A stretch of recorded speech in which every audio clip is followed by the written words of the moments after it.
आज का जो संवाद हम सुन रहे हैं वो धर्म रूपी बैल और पृथ्वी रूपी गाय के बीच एक संवाद है, जहां पे धर्म कह रहे हैं कि यह निश्चित कर पाना अत्यंत कठिन है कि किस दुष्ट ने हमें कष्ट पहुंचाया है। और तात्पर्य में श्रील प्रभुपाद बताते हैं कि बहुत सारे महान दार्शनिक हैं जिन्होंने इसके बारे में कहा है। जैसे कि प्रभुपाद लिखते हैं, वैशेषिक दर्शन के लेखक कनाड कुछ बोलते हैं कि क्यों जीवात्मा को कष्ट पहुंचाया जाता है। तर्कशास्त्र के लेखक गौतम, उनकी एक राय है। योग के लेखक पतंजलि वो कुछ कह रहे हैं। सांख्य दर्शन के लेखक कपिल, ये भगवान का अवतार कपिल नहीं है, ये मायावादी कपिल है, जो कष्ट के बारे में माया स्वरूप दे रहे हैं उसको कि ये सब जगन ब्रह्म सत्य जगन मिथ्या है। वो अपना अलग सा तर्क दे रहे हैं। कर्म मीमांस के लेखक जैमिनी, वो अलग सा तात्पर्य दे रहे हैं।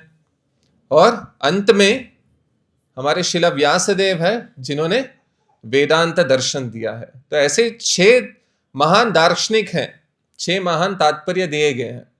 इन 6 में से 5 जो ऋषि हैं उन्होंने खाली कष्ट के बारे में बताया है कि कष्ट कैसे होता है, कष्ट क्यों होता है, लेकिन कष्ट का निवारण करने के लिए किसी ने कोई उपाय नहीं बताया।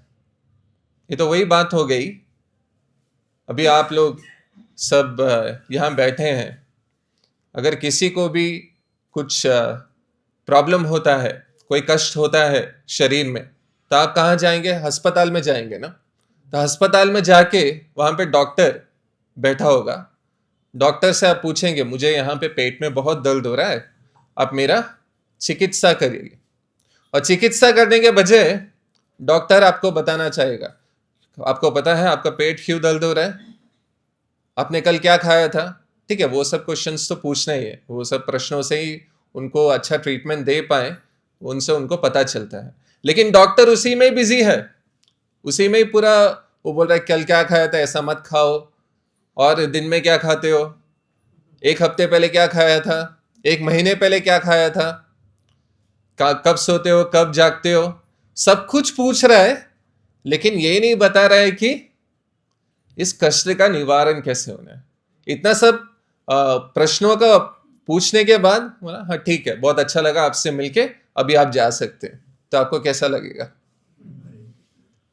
आप सोचेंगे मैं तो आपके पास अपने दुविधा का निवारण करने आया था, आपके मेरे पेट में दर्द हो रहा है, उस दुविधा का निवारण करने आए, लेकिन आप तो मार्गदर्शन देने लग गए कि आपको क्या खाना चाहिए, क्या खाना नहीं चाहिए, दवा दिए बिना। तो ये जो इतने सारे जो दर्शन दे रहे हैं, इतने सारे जो ऋषि मुनि हैं, ऋषि मुनि का काम है मार्गदर्शन देना, लेकिन मार्गदर्शन बिना एक उपाय के साथ वो मार्गदर्शन कोई, जैसे कि हम लोग जब सब लोग रोड से आते हैं, कोई बस से आता है, कोई बाइक से आता है, कोई कार से आता है, कोई कैब से आता है। अब कैब में बैठ जाते हैं और ऐसे ही कहा जहां पे भी ले जाना है ले जाओ मुझे, ऐसा बोलते हैं? नहीं, हम बोलते हैं नहीं हमें इस्कॉन मंदिर आना है और कितना टाइम लगेगा, वहां जाने के लिए कोई भी रोड पकड़ लो तो इस्कॉन मंदिर पहुंच जाएंगे? नहीं। कोई भी रास्ते से पहुंच जाएंगे? नहीं। एक सही रास्ता लेना है जहां पे हम अपने मार्ग में पहुंच सकते हैं। वो सही मार्ग में चलेंगे तो हम अपने डेस्टिनेशन में ठीक से पहुंचेंगे। तो वो जो दर्शन है, वो जो मार्गदर्शन है सही उपाय के साथ, वो मार्गदर्शन जो वेदांत मार्गदर्शन है वो शिला व्यासदेव ने दिया है। और कौन है शिला व्यासदेव? कौन है शिला व्यास मुनि? व्यास मुनि भगवान के स्वयं अवतार है, जिन्होंने, भगवान हमेशा अवतार लेते। क्यों अवतार लेते हैं?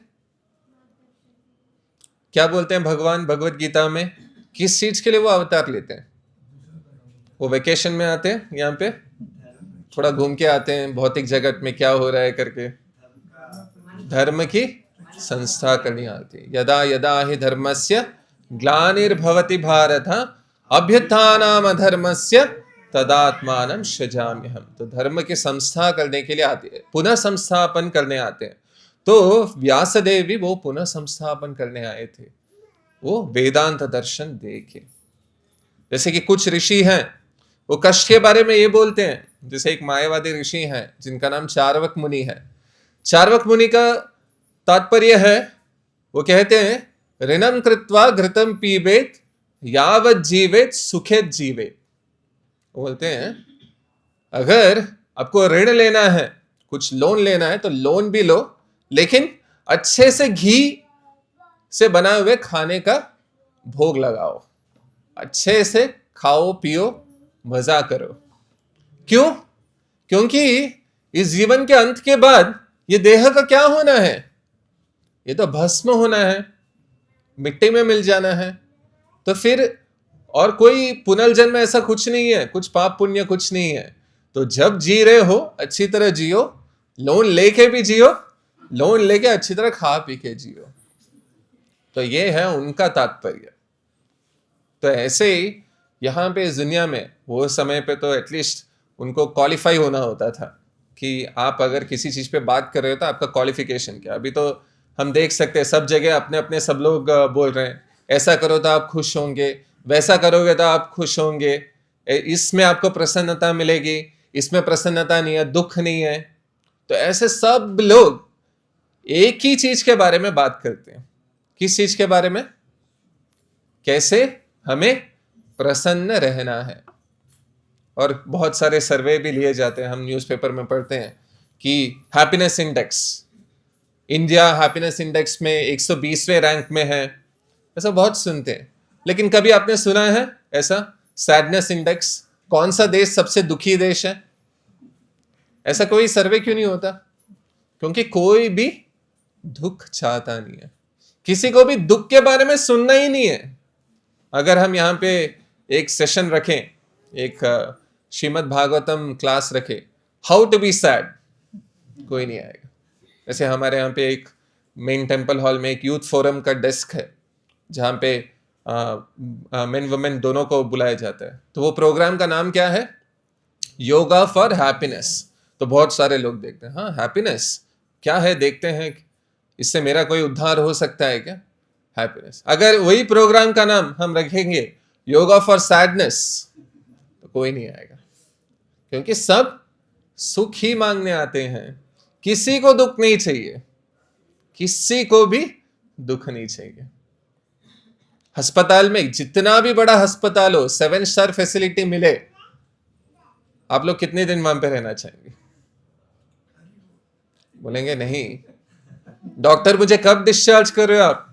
अभी तो मैं ठीक हो गया हूं, मुझे जल्दी घर जाना है। अरे नहीं, इतना अच्छा अस्पताल है, इतना अच्छा बेड है, वहां पे एक रिमोट भी रहता है, बेड ऊपर होता है नीचे होता है, नर्स आके खाना देती है, रोज कपड़े धो के कोई और देता है। तो क्यों वही उसे ही अपने घर बना सकते हैं ना? क्यों नहीं मनाते हम लोग? क्यों उसको अपना घर नहीं मानते? क्योंकि वो दुख का जगह है, और दुख के जगह में जितना भी आपको सुख मिले कोई प्रयोजन नहीं है। इसलिए कहते हैं कि जब अस्पताल में लोग जाते हैं ना, तब बहुत ध्यान हो, सेल्फ रियलाइजेशन हो जाता है। वहां पे जाके देखे दुख देखते हैं तो समझ आ जाता है, अरे मेरा दुख तो इसके सामने कुछ नहीं है। कोई आओ, किसी का हाथ टूटा हुआ है, हम लोग गए होंगे खांसी बुखार के लिए, वहां देखो किसी का किडनी में प्रॉब्लम है, किसी के हार्ट में प्रॉब्लम है, किसी को ये हो गया वो समय में देखे ओ इस दुनिया में भी बहुत दुख है। नहीं तो हम जब इंस्टाग्राम खोल के देखते हैं तो हाँ सब जगह सब लोग खुश हैं, सब कुछ सब परफेक्ट चल रहा है। नहीं, क्योंकि ये भौतिक जगत को भगवान ने क्या बोला है? दुखालयम अशाश्वतम। ये दुखालय में आपको दुख ही दिखेगा। जो सुख थोड़ा बहुत रहता है वो कुछ जगह पे ही रहता है, जैसे भगवान के धाम में, जहां पे भी भगवान का मंदिर हो वो भगवान का धाम होता है, जहां पे भगवान के कीर्तन होते हैं, भगवान की कथा होती है, तो वहां पे ही वो सुख का अनुभव होता है। और वो सुख असामान्य सुख नहीं है, वो परम सुख है जो हमेशा बढ़ते रहता है। जो स्पिरिचुअल, जो आध्यात्मिक सुख है वो कभी कम नहीं होता। भौतिक जगत के सुख कैसे होते हैं? वो भोगने के बाद आपको कष्ट प्रदान करते हैं, भौतिक जगत के सुख वैसे होते हैं, जैसे कि अभी आप भागवतम क्लास के बाद जाओगे तो प्रसाद है, तो वही प्रसाद अगर आप बाहर जैसे कोई हलवा खाओगे जो प्रसाद नहीं है, या हलवा या गुलाब जामुन, आपको गुलाब जामुन बहुत अच्छा लगता है, एक गुलाब जामुन खाओगे आपको बहुत खुशी होगी, बहुत प्रसन्नता मिलेगी। कोई एक और एक दे दे तो और भी अच्छा लगेगा, फिर फोर्स करके एक और एक दे, 3 हो गए, ठीक है अच्छा है, 4 5 6 के बाद नहीं, अभी नहीं चाहिए मुझे, क्योंकि हमारा जो सुख ग्रहण करने की क्षमता है इस शरीर में वो बहुत ही सीमित है। हम जिस चीज को सुख मानते हैं वो अंततः हमारे दुख के कारण होता है। तो वही गुलाब जामुन जो बहुत अच्छा लगता था, 7-8 खाने के बाद 1 हफ्ते या 1 महीने तक वो गुलाब जामुन को देखते ही नहीं, मुझे नहीं खाना, क्योंकि 1 हफ्ते पहले मैंने बहुत सारा खाया था, अब 1 महीने के लिए मैं खाना नहीं चाहता। तो वो है सुख। लेकिन हम रोज हरे कृष्ण महामंत्र का जप करते हैं, हम सोचते हैं क्यों हरे कृष्ण मंत्र सेम, वही हरे कृष्ण मंत्र बार बार कर रहे हैं, थोड़ा वैरायटी लाए, ऐसा कभी लगता है हमें? क्यों? वो असामान्य है, वो इस भौतिक जगत का नहीं है, तो वो कहाँ का है? गोलोक का। एक महान आचार्य कहते हैं गोलोकेर प्रेम धन हरि नाम संकीर्तना। तो ये जो हरि नाम संकीर्तन है, हरे कृष्ण महामंत्र है, वो इस भौतिक जगत का नहीं है, वो वैकुंठ से है, वो गोलोक से है। तो गोलोक से जो भी चीजें आती हैं, जैसे भगवान है, भगवान के भक्त हैं, हरि नाम संकीर्तन है, वो जो सुख अनुभव करवाते हैं उसकी कोई सीमा नहीं होती। और वो सुख हमारे शरीर के साथ और कौन भोगता है? हमारी आत्मा। हम रोज शरीर को तो खाना खिलाते हैं, कैसे खाना खिलाते हैं? दाल चावल रोटी सब्जी ऐसे सब, लेकिन आत्मा को कैसे खाना खिला सकते हैं? हरि नाम संकीर्तन करके। बहुत सारे लोग शरीर को ही खाना खिलाते हैं, वो आत्मा को खाना खिलाना भूल जाते हैं और सोचते हैं कि हम दुखी क्यों हैं, क्योंकि आप शरीर नहीं, आप क्या है? आत्मा है। और ये किसने कहा था?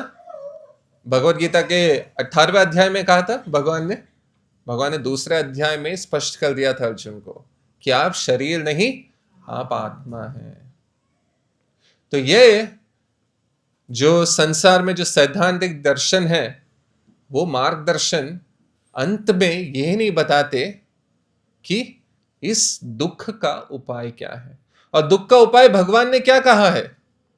भगवान ने कहा है कि इस भौतिक जगत में कहीं पे भी यहां एक जगह है जहां पे आप जाओगे तो सारे दुख खत्म हो जाएंगे? नहीं, भगवान ने कहा भौतिक जगत में ऐसी कोई जगह नहीं है जहां पे आपको सुख की प्राप्ति होगी। भगवान कहते हैं आप ब्रह्म भुवना लोक पुनरावर्तिनो अर्जुना।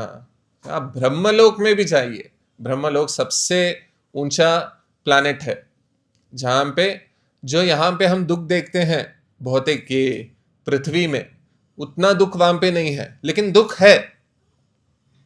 लेकिन इस पृथ्वी के जैसा दुख नहीं है, लेकिन दुख है। तो वो बोलते हैं कि ब्रह्मलोक में जाओ या पाताल लोक में जाओ, दुख सभी जगह है। तो कहां दुख नहीं है? गोलोक धाम में। तो भगवान कहते हैं कि मेरे गोलोक धाम में आप सभी लोगों को मैं आमंत्रण देने आया हूं, और इस उद्देश्य से वो अवतार लेते हैं। धर्म संस्थापन करने के लिए भी अवतार लेते हैं, साधुओं की रक्षा के लिए भी अवतार लेते हैं, और राक्षसों को मारने के लिए भी अवतार लेते हैं। लेकिन उस अवतार में एक मुख्य रूप से भगवान यह भी कहने आते हैं कि मेरे साथ चलो मेरे वैकुंठ धाम में, मेरे गोलोक धाम में, जहां पे सुख ही सुख है और वो सुख की कोई सीमा नहीं है, और उस धाम में आप मेरे साथ रहिए। क्यों यहां पे आप दुखी हैं? आप मेरे साथ वहां पे सुखी रहिए।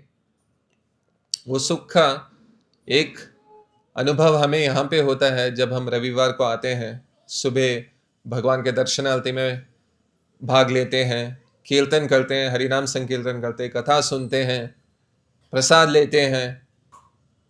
दुख का अनुभव हुआ है यहाँ पे कभी? कभी ऐसा दुख लगता है क्यों आ गए हम, आज भगवान को देख के अच्छा नहीं लगा, दुखी हैं हम, ऐसा लगता है कभी?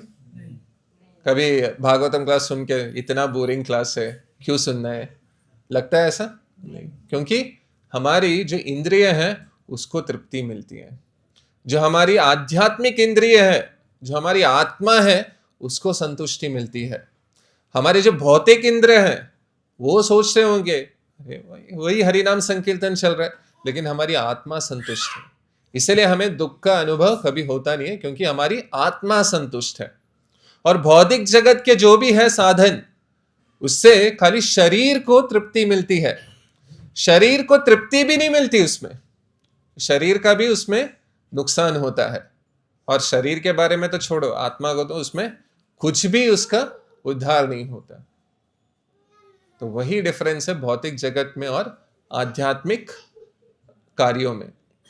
और यहां पे प्रभुपाद लिखते हैं कि धर्म रूपी बैल, वो लोग सोच रहे थे कि कौन है हमारे क्लेशों का कारण, वो करना चाहते थे कि कौन है, किसने हमारे हमें इतना कष्ट पहुंचा है। लेकिन उनके मन में ये बात पूरी स्पष्ट थी कि अगर भगवान ने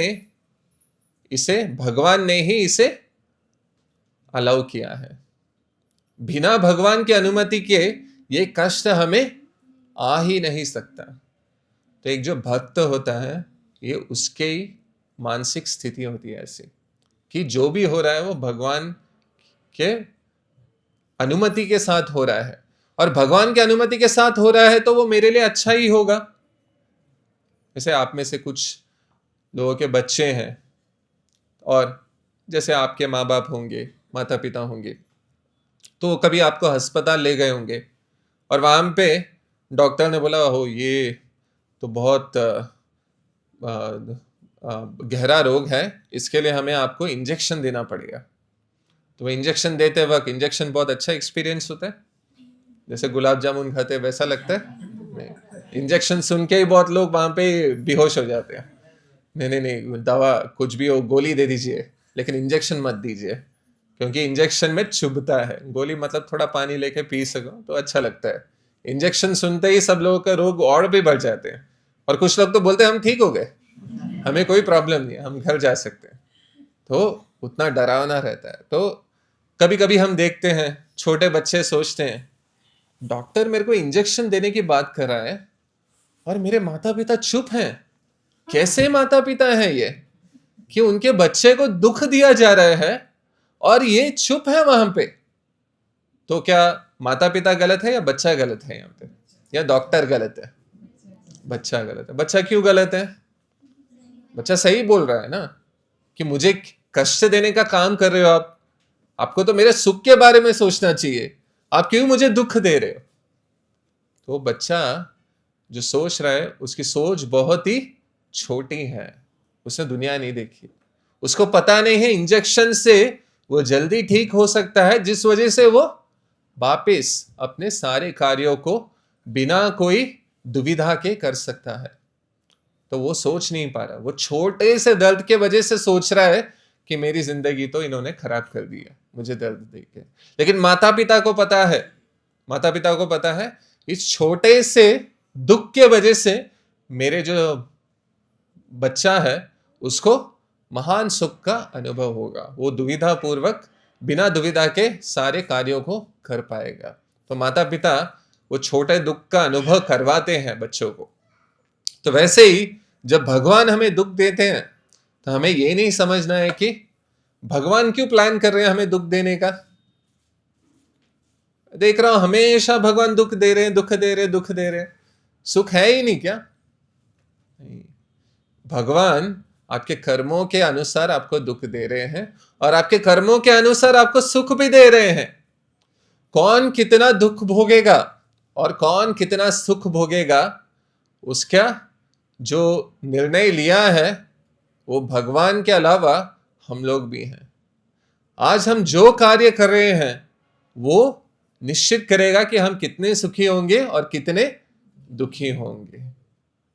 जैसे अभी 9:30 बज गए हैं। हम लोग यहां सब सुन रहे हैं भागवतम कथा, और यही भौतिक जगत में कोई लोग 9:30 बजे यही समय पे क्या कर रहे होंगे?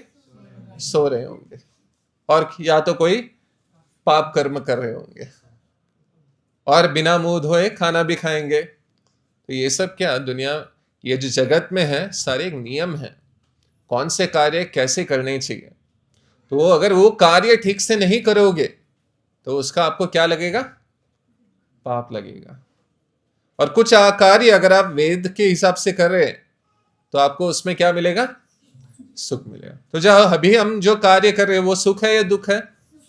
नहीं, ये सुख और दुख के परे है। भगवत का जो भगवत पारायण करना, भगवान की सेवा करना, वो सुख दुख से ऊपर है। वो सुख दुख में कैटेगराइज नहीं होता। ये जो कार्य हम कर रहे हैं वो हमें भगवान के पास वापस ले जाएगा। नहीं तो लोग सोचते हैं कि अगर हम सुख अच्छा काम करेंगे, पुण्य का काम करेंगे तो हम भगवान के पास जा सकते हैं। नहीं, पुण्य का काम करने से आप भगवान के पास नहीं जा सकते। अब भक्ति करने के वजह से ही आप भगवान के पास जा सकते हो। और शास्त्रों में यह कहा गया है, जो पुण्य करते हैं उनके बारे में भी कहा गया, और जो पाप करते हैं उनके बारे में भी कहा गया। तो उनके बारे में यह कहा गया, जो पाप करते हैं वो जेल में है, लेकिन वो 3rd क्लास प्रिजनर है। 3rd क्लास प्रिजनर मतलब उनको कोई सुविधा नहीं है, उनको काल कोठरी में डाला हुआ है जहां पे कोई भी अच्छा फैसिलिटी नहीं है, पानी नहीं, अच्छा पानी नहीं है। और जो पुण्य करता है उसको थोड़ा अच्छा फर्स्ट क्लास फैसिलिटी दिया हुआ है जेल में। हाँ, वो लाइब्रेरी यूज कर सकता है, कंप्यूटर लैब यूज कर सकता है, उनको परोल जाने के लिए भी ज्यादा दिन मिलता है। लेकिन अंत में सारे कौन है? कैदी हैं। वो पुण्य करे या पाप करे, कैदी तो कैदी ही रहने वाला है। फर्स्ट का कोई ऐसे संतोष ले सकता है बाहर जाके अंदर बैठ के कि मैं फर्स्ट क्लास कैदी हूं, मुझे इस महीने में स्पेशल बेस्ट कैदी ऑफ द जेल अवार्ड मिला है। वो बोलने से कोई फायदा है? बेस्ट कैदी ऑफ द जेल कोई फायदा नहीं। Best prisoner of the year, वो अवार्ड के लिए कुछ लोग अगर रेस में लग गए, दौड़ में लग गए, तो उसका कुछ फायदा होगा? अंत में आप कैदी हो।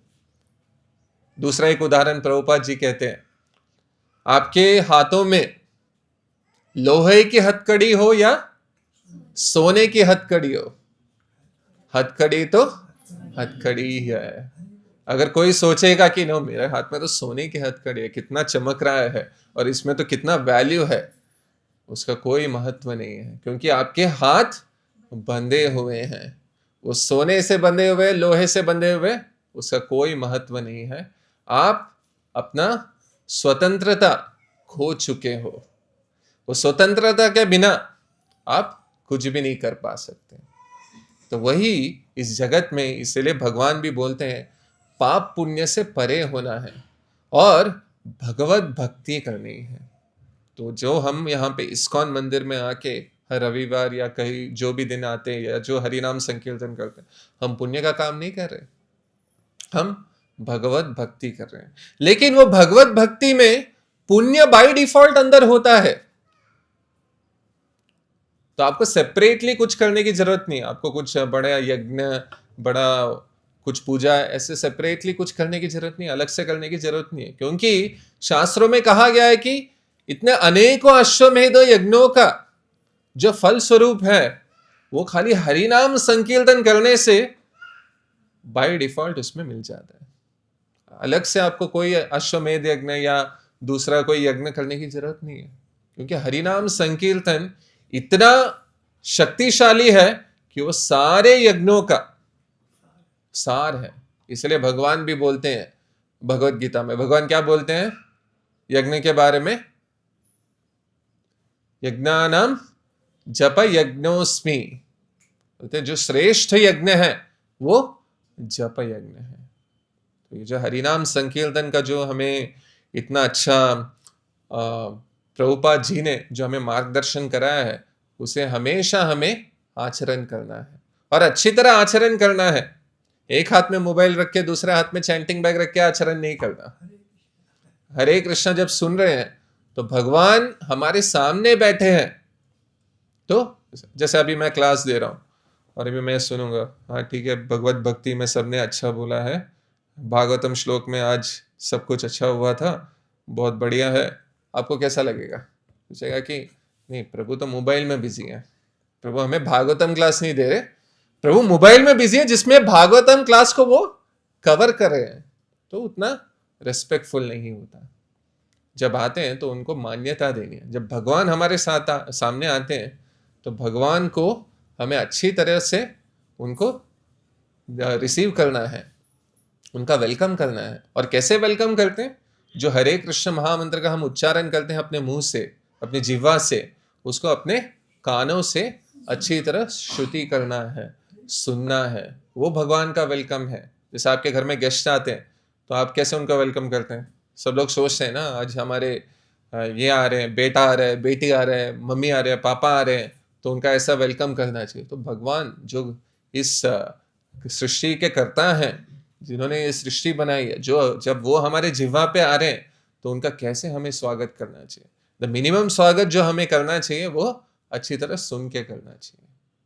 तो अच्छी तरह हमें जप करना है। इस वजह से ही मधु पंडित प्रभु जी भी सोलफुल जपा करके एक जपा यज्ञ शुरू किए हैं हर एकादशी में, ताकि हम अपने जप को थोड़ा और अच्छी तरह इंप्रूव कर सके। तो ये सब प्रभुपाद के ब्लेसिंग्स हैं। प्रभुपाद का जो आशीर्वाद है वो कभी खत्म नहीं होता।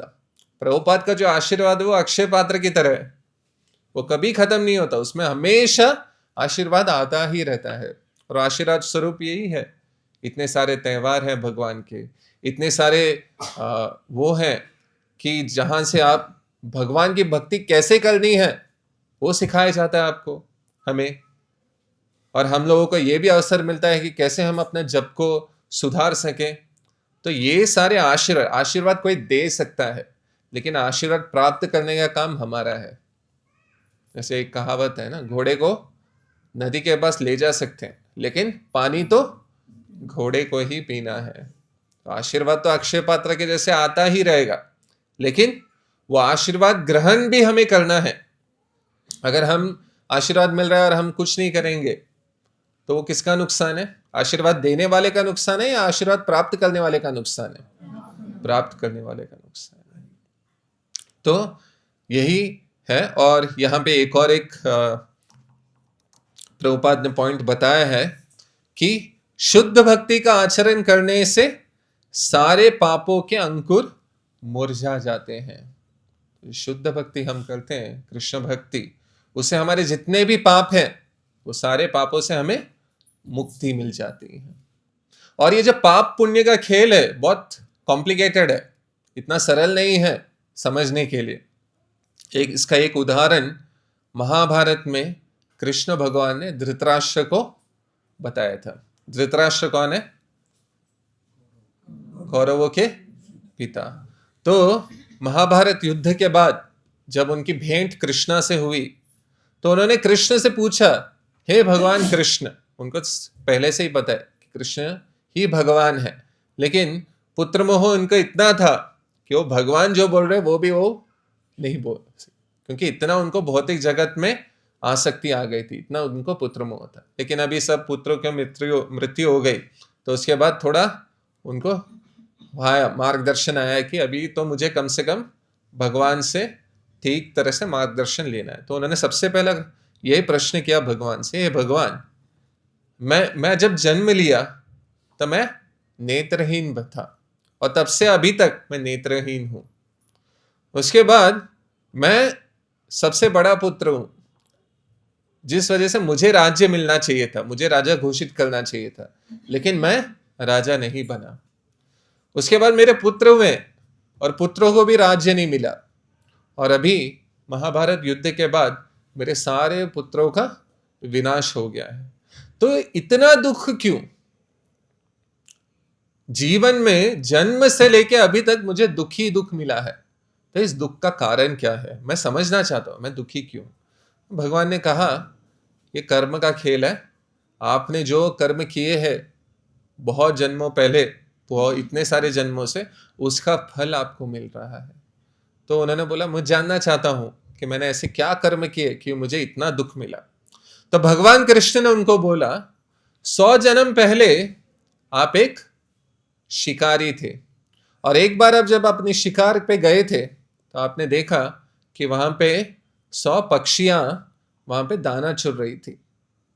तो जब आपने देखा कि 100 शिशु पक्षियां जब दाना चुन रही थी, तो आपने अपना जाल फेंका और उन सारे 100 पक्षियों को कैद कर लिया। और जब ये 100 शिशु पक्षियों के माता पिता ने जब उनको रिहा करवाने की कोशिश की, छुड़ाने की कोशिश की, तब आपने क्या किया? आपने उनको अंधा कर दिया। आपने उनकी आंखें निकाल दी और उनको अंधा कर दिया, और उनके सामने उनके शिशु पक्षियों की हत्या की। और वो पीड़ा आपने वो माता और पिता पक्षियों को दी। तो इस वजह से इस जन्म में आपको आपके 100 पुत्रों के मृत्यु देखने का दुख भोगना पड़ेगा, इसलिए आप वो दुख भोग रहे हो। तो धृतराष्ट्र ने बोला, सही है, मैंने कुछ कुकर्म किए हैं, इस वजह से मुझे इतना दुख सहना पड़ा, लेकिन मैं ये पूछना चाहता हूं कि 100 जन्म के बाद क्यों? वो अगले जन्म में ही क्यों नहीं मिला मुझे वो दुख का अनुभव? 100 जन्म क्यों लिए? इतना प्रोसेसिंग टाइम क्यों लगा? तो भगवान ने कहा, एक पुत्र होने के लिए हमें बहुत सारे पुण्य करने पड़ते हैं। पुत्र या पुत्री हो, जो भी हो, पुत्र या पुत्री होने के लिए हमें बहुत सारे पुण्य करने पड़ते हैं। और आपको 100 पुत्र होना है, तो वो 100 जन्म में आप जो कर रहे थे वो पुण्य कमा रहे थे। वो पुण्य कमाने के बाद जब आपके पास सफिशिएंट पुण्य का बैलेंस हुआ, तो इस जन्म में अभी आपका पाप भोगने का वो स्टार्ट होगा। तो कभी कभी ऐसा होता है कि आप अभी अच्छी तरह सुख भोग रहे हैं, वो कल आपके दुख भोगने का बटन हो सकता है, वो ट्रिगर पॉइंट हो सकता है। तो जो भौतिक जगत में देखते हैं ना, कभी कभी लोग बोलते हैं why good happens to bad people and bad happens to good people. बहुत लोग पूछते हैं ना, जो गलत काम करते हैं उनके साथ अच्छा होता है, जो अच्छा काम करते हैं उनके साथ गलत होता है, ऐसा क्यों होता है? सब कर्मों का खेल है। आज कोई सुखी है तो उसने कुछ अच्छे कर्म किए हैं पहले।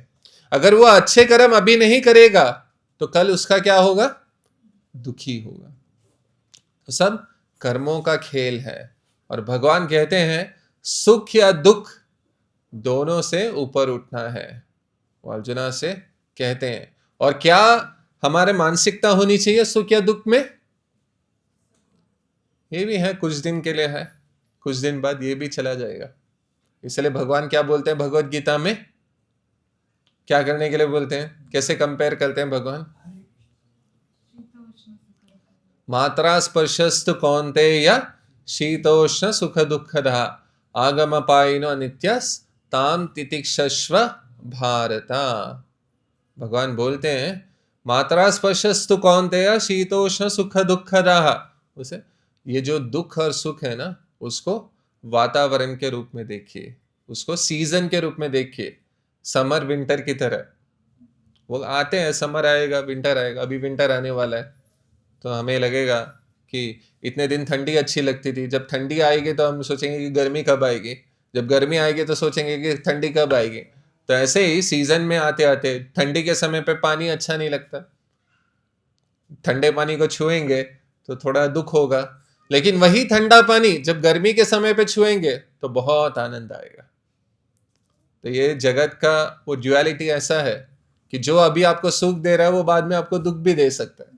तो भगवान कहते हैं इसको इतना सीरियसली मत लो, और इसको क्या करो? तितिक्षस्व, इसको सहन करने की क्षमता रखो, टॉलरेट करो। सुख आया है वो भी कुछ दिन का मेहमान है, दुख आया है वो भी कुछ दिन का मेहमान है। हम क्या करते हैं? सुख आया तो हम सोचते हैं कि हमेशा सुखी ही रहेंगे, दुख आया तो हम सोचते हैं कि दुख खत्म क्यों नहीं हो रहा। तो ये मानसिकता को हमको बदल के ये सोचना है कि अगर आज मैं सुखी हूं वो भी भगवान का आशीर्वाद है, अगर आज मैं दुखी हूं वो भी भगवान का ही आशीर्वाद है। भगवान भी चाहते हैं कि मैं दुख का अनुभव करूं, जिस वजह से मैं उनके पास जल्दी जा सकूं, उनका नाम स्मरण कर सकूं।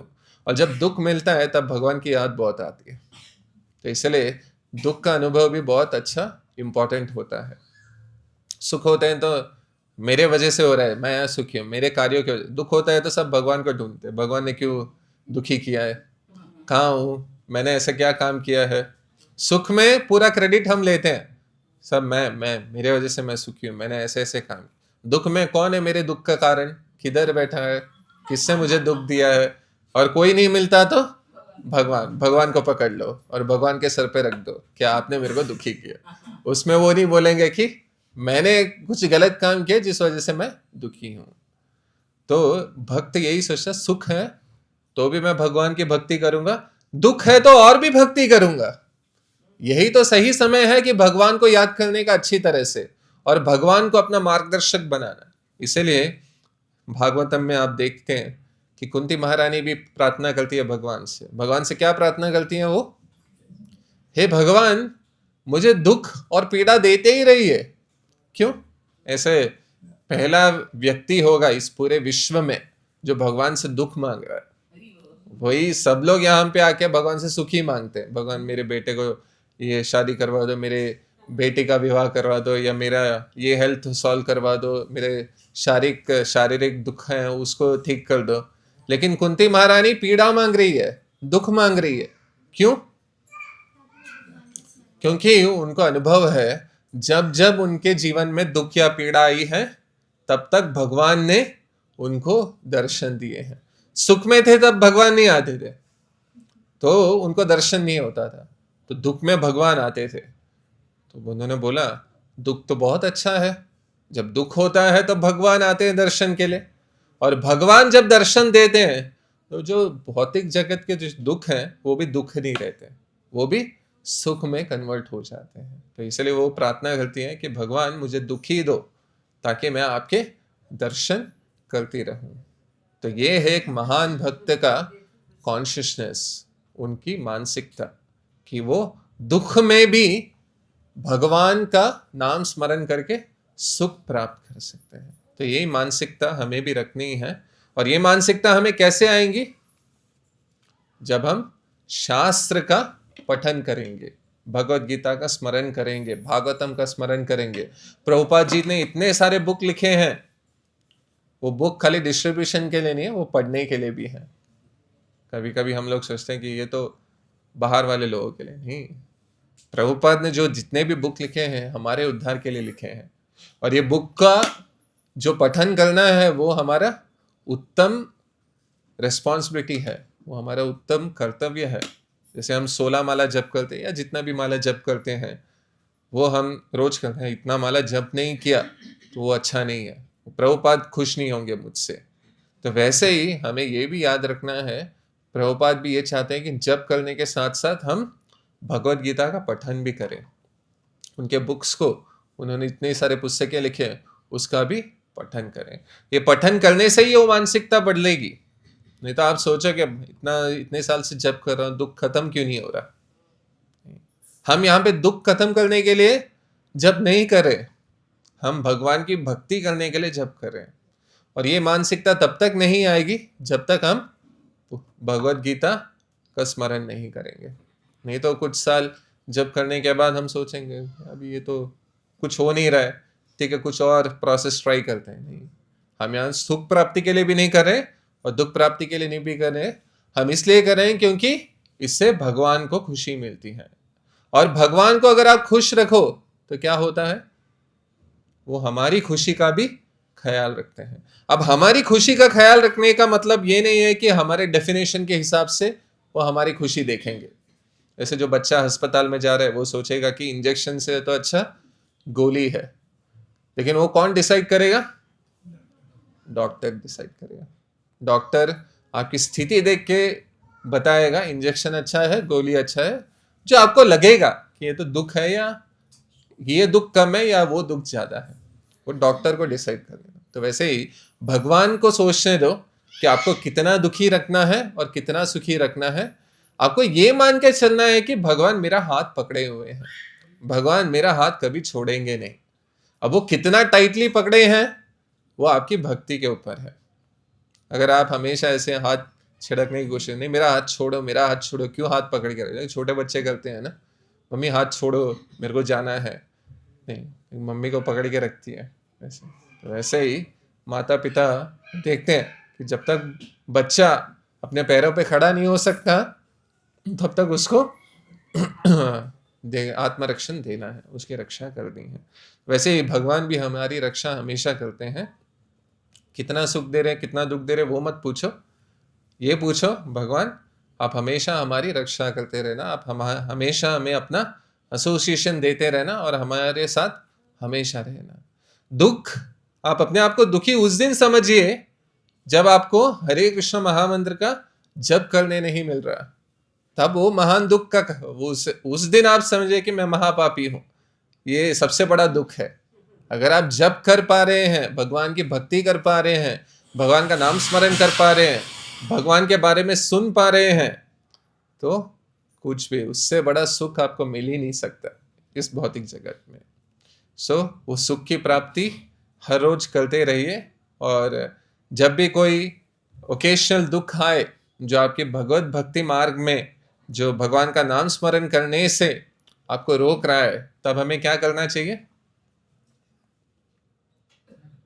अभी कुछ ऐसा दुख आ गया जिससे हम अपनी भक्ति नहीं कर पा रहे, तो क्या करना चाहिए हमें?